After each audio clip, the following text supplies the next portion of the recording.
Assalamualaikum warahmatullahi wabarakatuh. Perkenalkan, nama saya Rizka Andriani dengan NIM 21010200021 dari kelas 4A2 Akuntansi dengan mata kuliah praktikum pengauditan dengan dosen pengampu Ibu Dian. Di video ini saya ingin menyelesaikan soal UAS yang telah diberikan mengenai aplikasi Atlas dan saya mendapatkan lembar kerja B270.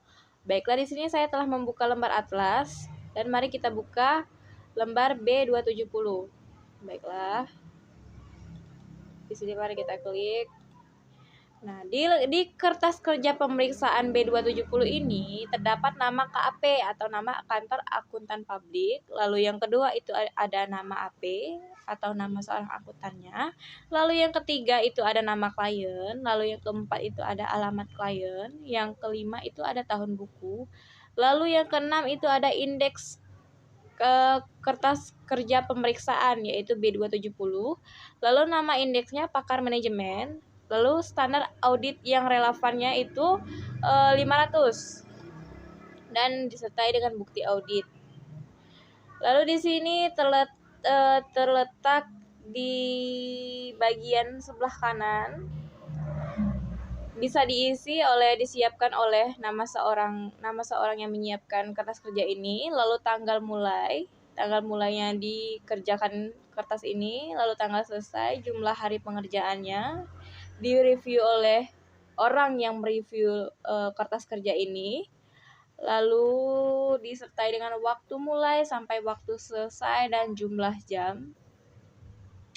Terus di bagian sebelah kiri ini ada apakah manajemen menggunakan pakar manajemen? Di sini bisa kalian klik dan bisa dijawab iya atau tidak.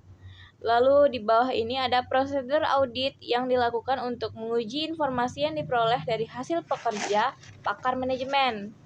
Lalu di informasi umum, pakar manajemen ini terdapat nama pakar.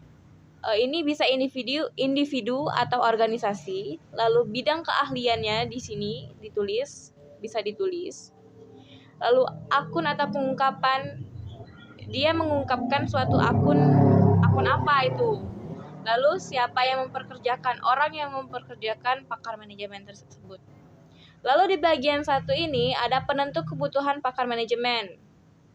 Lalu ada faktor-faktor yang harus dipertimbangkan. Yang pertama itu jelaskan pengetahuan atau pengalaman sebelumnya yang dimiliki oleh auditor terkait hal yang dipertimbangkan untuk menggunakan pekerjaan pakar manajemen jika relevan.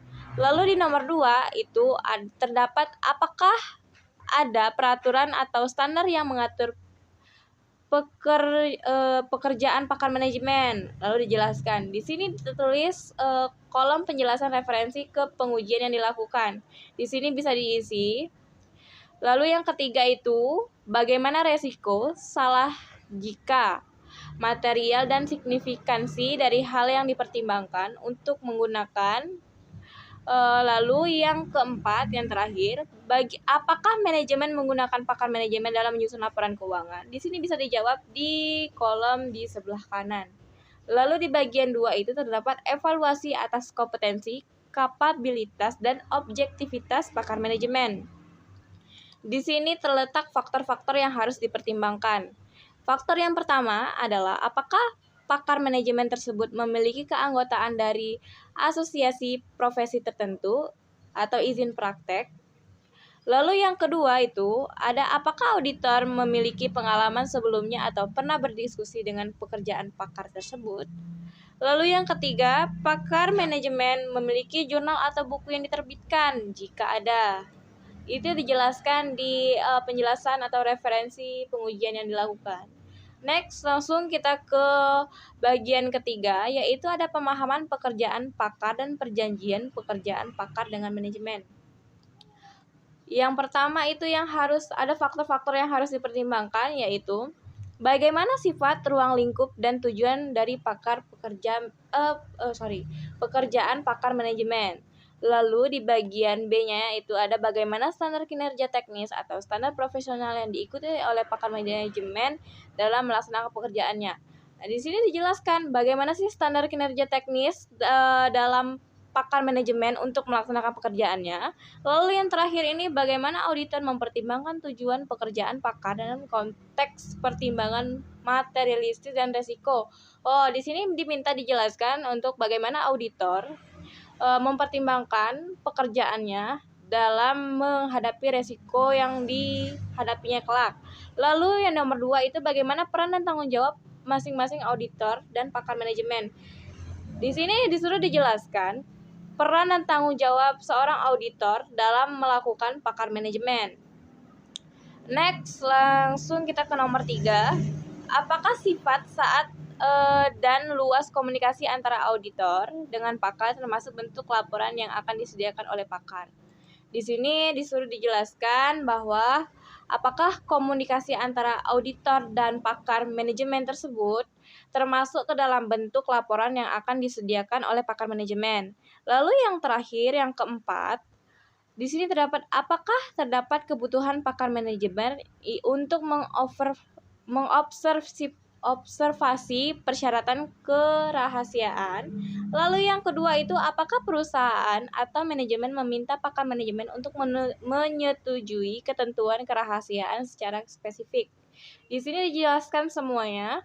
Lalu di bagian keempat itu ada evaluasi kesesuaian pekerjaan pakar manajemen sebagai bukti audit. Di sini ada faktor-faktor yang harus dipertimbangkan. Yang pertama itu adalah apakah pekerjaan pakar manajemen secara signifikan menggunakan sumber data tertentu. Di sini dijelaskan bahwa pekerjaan dari seorang pakar manajemen secara signifikansinya menggunakan sumber data yang khusus. Lalu yang kedua, jika iya, bagaimana pakar manajemen telah memverifikasikan asal-usul data tersebut? Apakah termasuk dalam proses pemahaman pengendalian internal atas data tersebut jika relevan? Itu pun jika relevan ya. Lalu yang terakhir itu apakah pakar manajemen telah mengevaluasi relevansi, kelengkapan, dan keakuratan data tersebut. Lalu di nomor 2 itu jelaskan relevansi dan kewajaran asumsi dan metode signifikansi yang digunakan dalam pekerjaan pakar. Jika ada di sini ditulis penjelasannya. Lalu yang terakhir itu, apakah auditor telah mengevaluasi kecukupan pekerjaan pakar manajemen terkait relevansi dan kewajaran dari temuan atau simpulan pakar dan konsistensinya dengan bukti audit lain.